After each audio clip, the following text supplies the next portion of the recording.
Sanajan salah tina naon. Saya ingin menyampaikan satu berita dari sebuah tafsir. Namanya tafsir kan tentatif ya. Bisa berbeda dialektika tafsir satu ke tafsir berikutnya. Tapi paling tidak, jangan mencoba menjauh dari mufassir. Karena yang sedikit paling paham, lebih banyak pahamnya tentang Al-Quran, dia orang mufassir. Lo sampean gak bisa nafsirin ayat tanpa mufassir. Gitu. Lo aku tahunya planet Pluto, Jupiter tuh sejak SD. Padahal bisa saja aku mengganti nama planet menjadi nama planet Kang Haji Holis, Kang Haji Aang, planet Sukro, Jabilus kan boleh-boleh saja kan. Tapi kaidah ilmu melarang itu. Gitu. Aku ingin menceritakan sebuah ketika surah An-Nisa ayat 110 diturunkan oleh Allah. Surah An-Nisa ayat 100. Ini VR ya, sampean pulang ke rumah nanti dibuka terjemah. Kemudian bertanya kepada yang pakar tentang tafsir, karena dialektika bahasa Arab lebih sulit ketimbang bahasa manapun di dunia. Belajar bahasa lain mudah, tapi bahasa Arab, Masya Allah. Bagi orang yang tidak paham ilmunya, na'udzubillah, jangan coba-coba menafsirkan ayat Quran, terutama ayat-ayat mujmal, ayat-ayat global. Ngiboten? Makanya aku wong Jawa lah. Hari ini aku pengen jadi wong Jawa. Nggak tahu khodam yang masuk ini pengen jadi orang Jawa. Ya tidaknya. Jadi ternyata iblis dan setan itu punya struktur kekuasaan. Iblis dan setan itu punya struktur kekuasaan. Ini boleh digali dalam tafsir Ridhawi, boleh digali dalam Mafatihul Ghaib, bisa digali dalam tafsir Al-Maghraqi, bisa dicari dalam tafsir Ruhul Bayan dan berbagai dimensi tafsir lain termasuk Hasyiah As-Sawi. Iblis itu punya struktur kekuasaan dari atas sampai bawah. Oh, tiga Jainuddin ya. Masih banyak janda-janda kawin usia itu.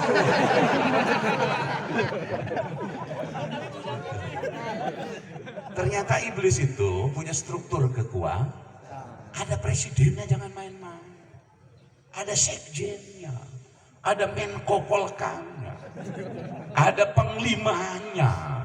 Tapi aku cerita iblis loh, jangan cerita manusia loh. Aku sedang cerita iblis.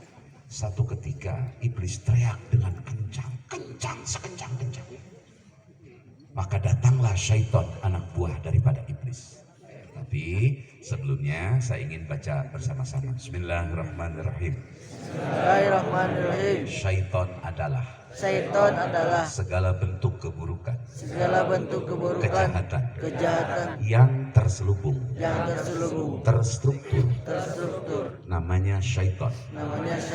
Dia menjelma pada jin dan manusia.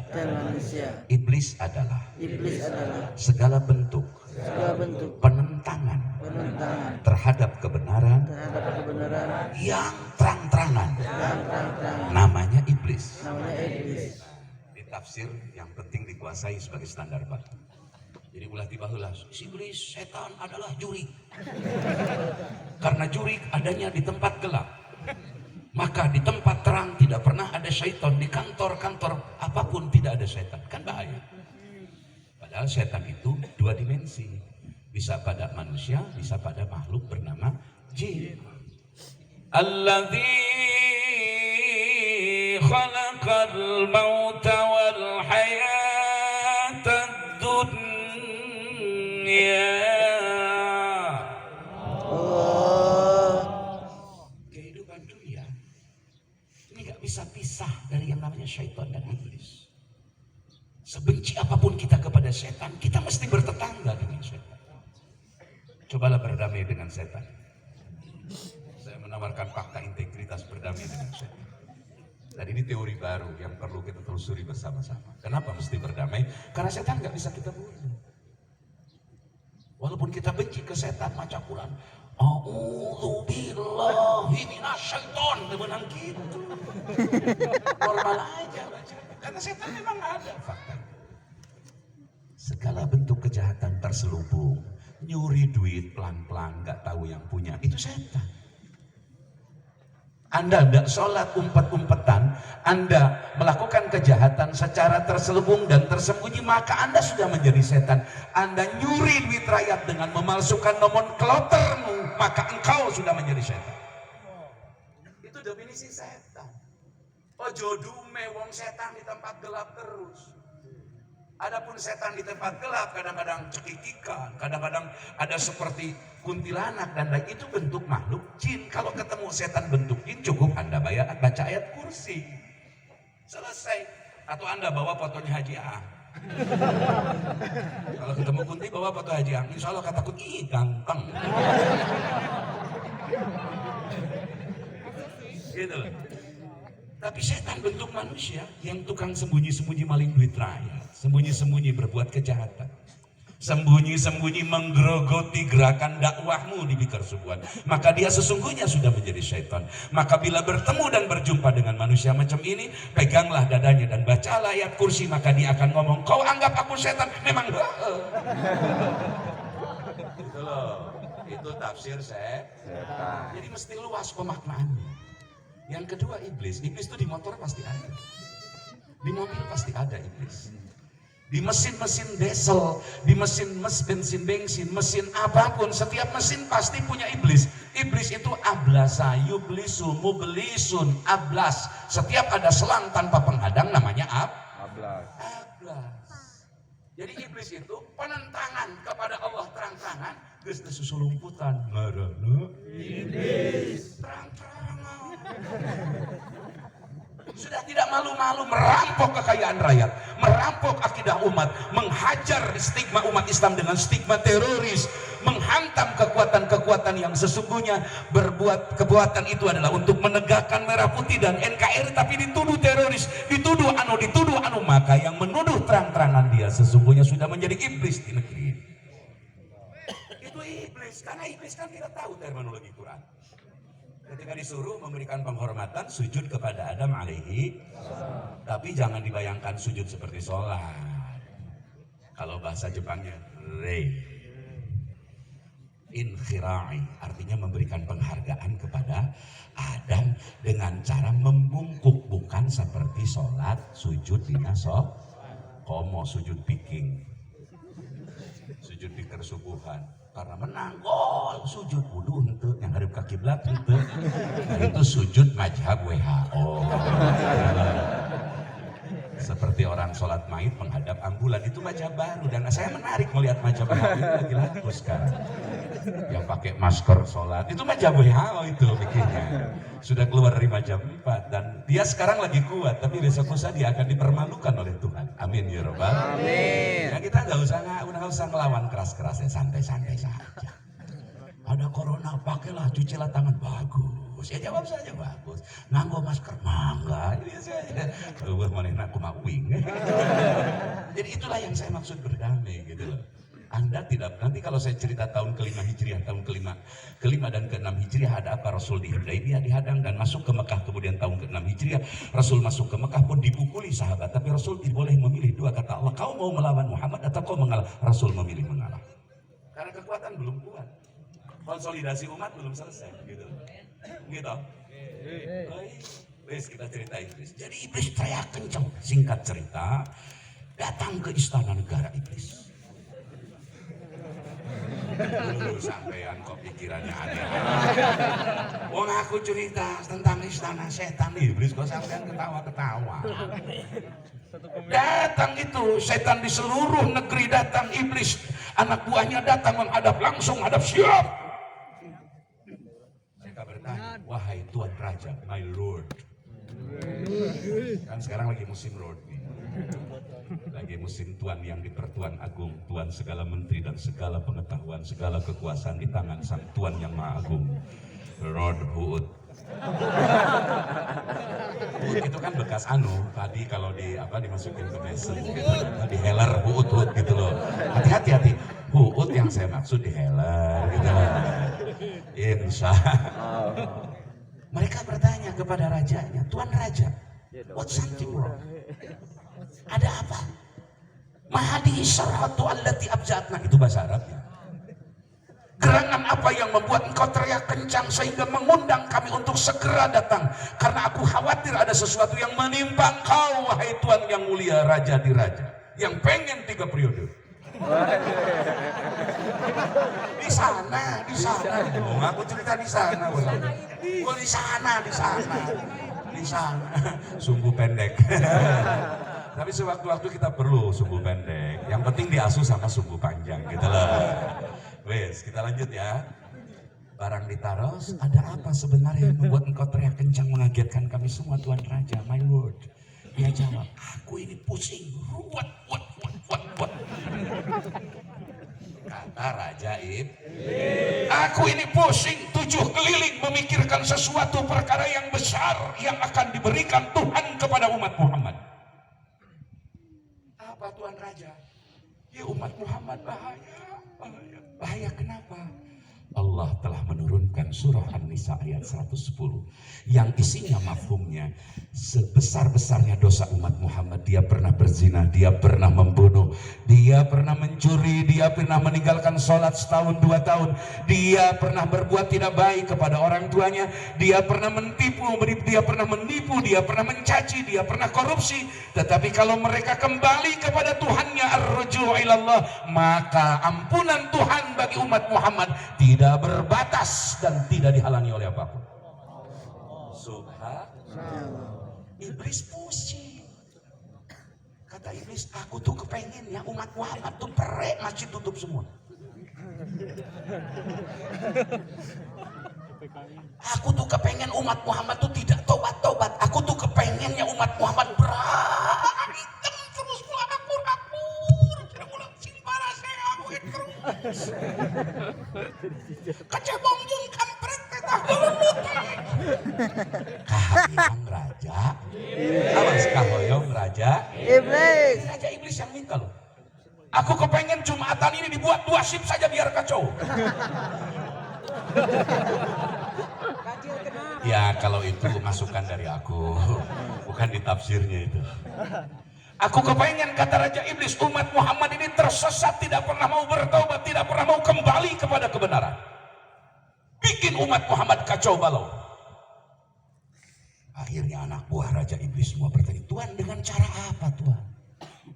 Kamu pikirkan cari. Aing teh pamimpin siap nunggu dunia menjalan. Pan pamimpin raja narada bodoh. Malu pamimpin kelamar, klemer gitu. Cari sama kamu caranya. Bila perlu kamu bayar bajer-bajer untuk bikin bragging kepadaku atau branding kepadaku. Cari jalannya. Tidak ketemu jalannya, Iblis kembali memanggil dengan teriakannya datang. Sudahkah kalian menemukan cara menghancurkan umat Muhammad agar tersesat sepanjang hidupnya? Kata anak buah, Tuan, aku hand up, aku angkat tangan. Aku tidak tahu bagaimana caranya. Raja Iblis berkata,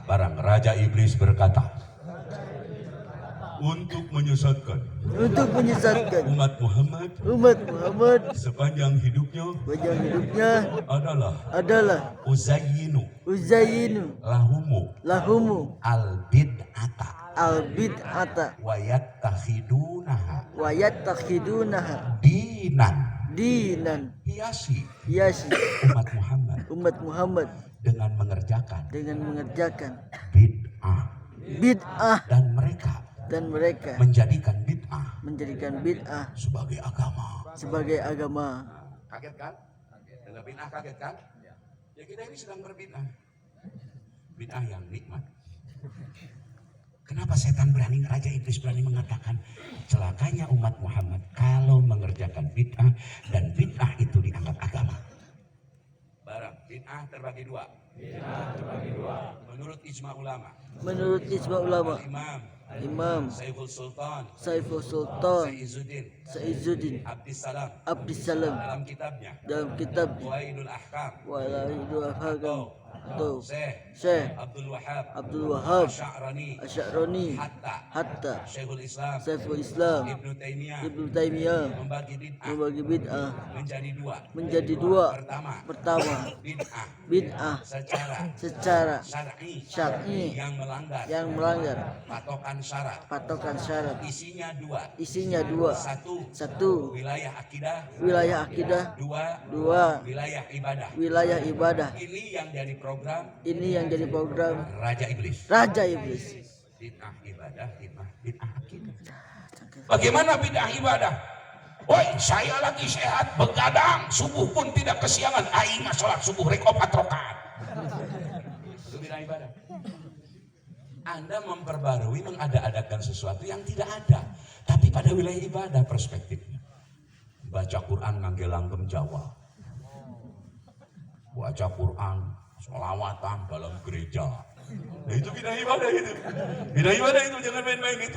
Sampai ada sholawat baru. Maka saya ke adik saya, Kang Haji Aang, hati-hati. Saya nggak setuju kalau sholawat babarik pakai musik, pakai organ dan lain. Biarkanlah itu sholawat seremonial. Kamu harus menjadi sholawat spiritual.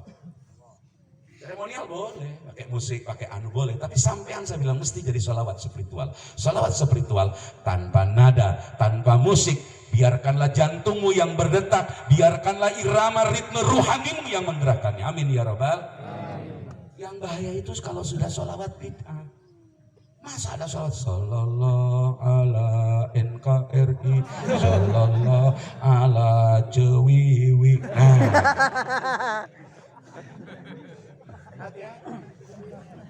Mas Ustadz Arif, orang seperti ini dikasih tahu, ditegur, nggak bakal mau dia terima. Karena mereka menjadikan bid'ahnya sebagai agama. Merasa paham usul fiqih, merasa paham fiqih, merasa paham ilmu nahwu sharaf, merasa paham bahasa Arab, merasa paham kitab kuning. Walaupun itu melanggar syarat, dia merasa benar sendiri karena merasa lebih dari orang lain. Hati-hati iblis masuk di dalam jantung dan kepala. Nauzubillah ini. Wong Indonesia ini sekarang aku bingung, ini wong sehat apa wong sakit, wong gering kabeh. Hubungan orang Sunda mah udah gering resepna. Dia panggil nu ditanyakeun kumaha mah. Rek teu gering kumaha, karang hakan anu pibahayeun kabeh, goreng molen-molen dihakan. Opak beca. Baru urung bikin gering kumaha. Masa bid'ah dina ibad bahaya, hati-hati. Banyak perkara bid'ah dalam ibadah. Wong ke masjid itu orang yang sehat, masuk masjid itu sehat. Kunaon jadi nu sehat dicarang-carang siapa? Yang harus lumpat panggih jeung jalma yang punya penyakit menular, dan itu pun sudah divonis oleh dokter ahli, yang dokter ahlinya jujur terhadap disiplin ilmunya.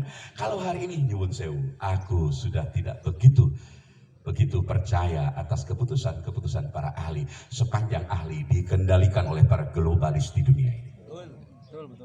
Maka banyak juga dokter kayak kemarin yang cantik jelita itu. Siapa namanya? Yang dokter kemarin yang perempuan. Walau iswe bohai. Ngaku bohai lah. Jangan so alim lah sampean. Karena sudah sering sembahyang subuh berjamaah lantas so alim ojo. Biasa-biasa saja. Gitu aja kok repot. Biasa. Ya biasa-biasa saja, santai-santai saja gitu. Dari salat subuh muni abring-abringon, ayo rentenir hareupeun diantep goblok. Ya, kita lanjut. Contoh misal, saya kecewa jujur.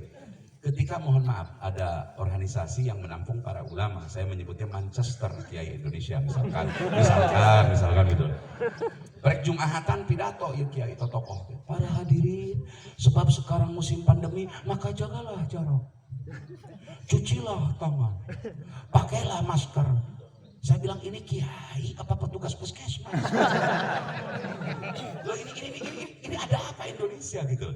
Kok jadi latah? Kiai mestinya cerita berwudulah engkau, dawam wudulah engkau sehingga wudumu menjadi wadu, wadumu menjadi widu dalam istilah fikih. Kalau sudah widu sudah jadi jiwa wudu. Mestinya Kiai nerangkan begitu loh, kok Kiai kok kayak pacaman? Dan Kiai itu kok jika bungah mun wa ujung pajabatin. Kiai itu mesti bergembira kalau bertemu lagi sesama kiai, sesama santri, sesama umat yang mau ngaji. Itulah kegembiraan yang paling tinggi bagi kiai.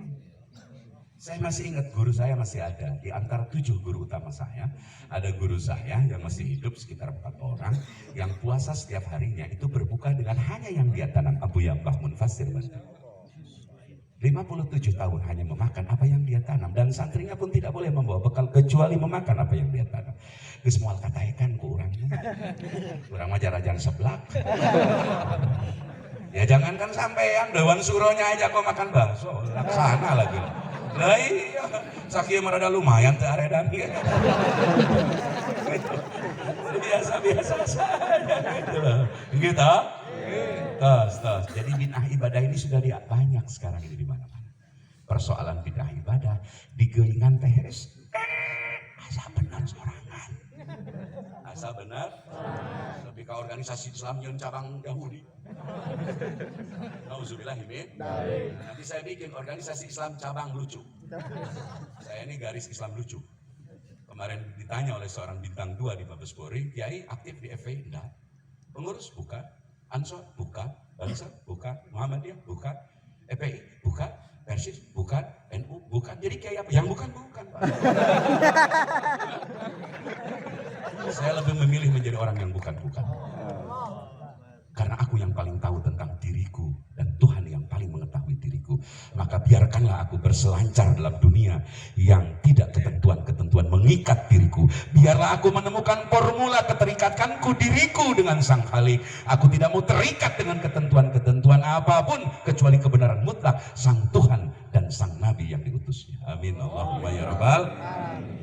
Filsafat seetik kita hese tetelieur kana otak. Lamun teu ngaji hikam, teu ngaji tauhid, teu ngaji mantek, teu ngaji makulat hese teh darieu. Ngaji holisma sudah hatam dia ngaji. Insyaallah beliau ini sering ngaji juz amma, iqra. Tapi jangan main, Haji Holis ini alumni Pondok Pesantren Cijantung. Saya kenal beliau, saya masih bujangan dan saya sering minjem mobil ketika mau ceramah karena tugas kiai kan ngolo nu beunghar. Dan memanipulasi pahala Ustaz Arif diantaranya tugas kiai itu diantaranya ya jujur saja lah sok aya leuwih na kiai kanu sugih teh ngomong tadi leuwih da kanu pakir mah beda kan begitu jujur saja om dan itu nggak apa-apa bagus saja. Saya juga ke Pak Fauzi yang telepon saya 5 hari sebelumnya, Kang tolong hadir, ya insya Allah sepanjang ada amplopnya. Ya saya ini kan kiai PDAM. Saya ngomong di mana